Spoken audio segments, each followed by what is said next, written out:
Good morning, it's November 25th, and this is To My Liberal Friends. Well, we've all read about the stock market acuity of Nancy Pelosi.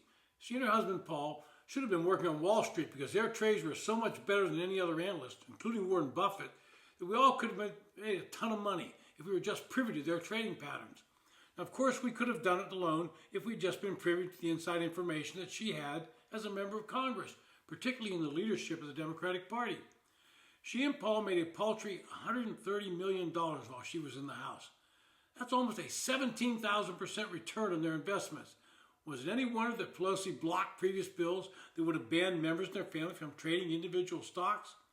To put this in real perspective, this stock account averaged a 14.5% return, which beat out the S&P 500, NASDAQ, and the Dow, which only averaged between 7 and 9%.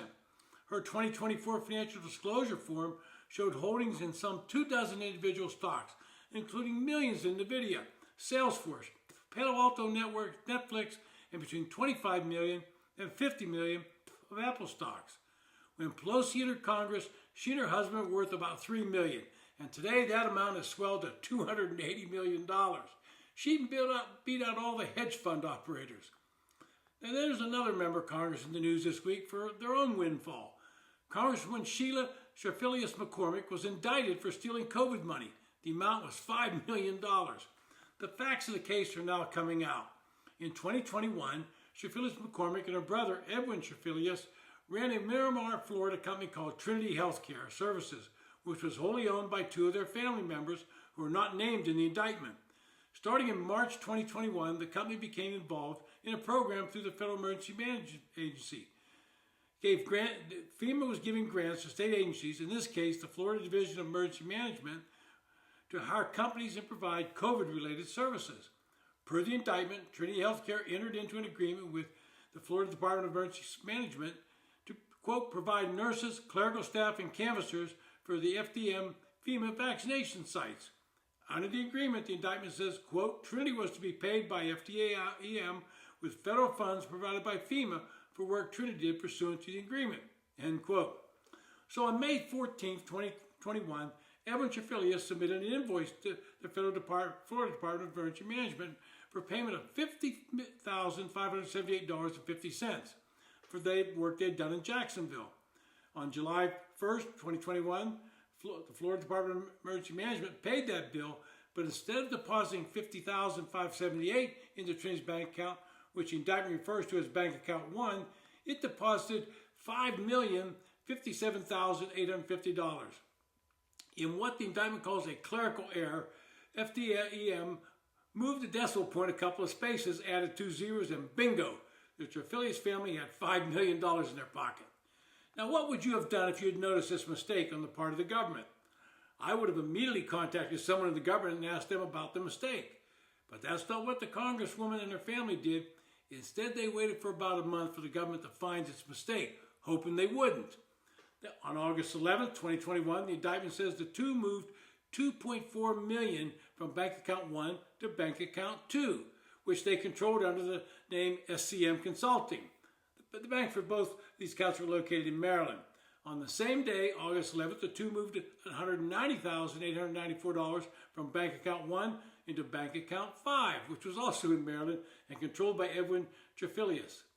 On the next day, August 12th, the two moved $1.249 million from Bank Account 1 to Bank Account 9, which was in Florida and was controlled by two family members. On August 16th, they moved another $830,000 from Bank Account 1 to Bank Account 7, which is also a bank in Florida, which indictment says was controlled by a friend of Cherfilious in Orlando. Then on August 18th, they moved $334,000 from Bank Account 1 to Bank Account 8, which was also in Florida. It was controlled by a woman named Nadege LeBlanc, who worked on the campaign and became Cherfilious-McCormick's chief of staff for the district office. They're moving all this money around. After that, there was still more money moving around. On August 31st, according to the indictment, Cherfilious-McCormick and her brother moved approximately $1 million from Bank Account 2, which they allegedly used to originally store the money, into Bank Account 6, which was a money market account that the two had opened in Florida. On September 1st, they used a cashier's check for $109,000 to purchase an approximately 3.14 carat fancy vivid yellow diamond ring from a jeweler in New York. And that's according to the indictment. On September 3rd, the two transferred approximately $800,000 from bank account 2 in Maryland to bank account 6 in Maryland, which they controlled. Then, according to the indictment, came the straw donor contributions. The indictment alleges that Sheila Cherfilious-McCormick and Nadege LeBlanc conspired to funnel money to friends who would then contribute the maximum amount allowed to Cherfilious-McCormick's House campaign. On June 25, 2021, the indictment says Cherfilious-McCormick used bank account 1 to wire $50,000 to a relative who then gave the money to LeBlanc. LeBlanc then wrote 2 checks for $2,900. That's the maximum allowed to contribute to a congressional campaign. Moving this money around, it's clear what they were trying to do. They were trying to defraud the government, hoping they wouldn't be able to find the money. Now you can bet that Ms. McCormick will claim that she never billed the government $5 million, but she has no defense for spending the money. They knew what the bill amount was, and they waited, hoping the government would not catch it, and we did not in the beginning, and then used it for personal purchases and phony campaign contributions. And you can bet when this comes up on the floor, her Democratic allies in the House will get behind her and defend her. But how do you defend someone who decided to keep $5 million based on a mistake made and one they knew was a mistake, and then to keep spending the money and moving it from one bank to another? That's fraud. She was indicted. She ought to be convicted. And the Democrats ought to censure her and toss her out of the House. This has been To My Liberal Friends. Thanks for listening.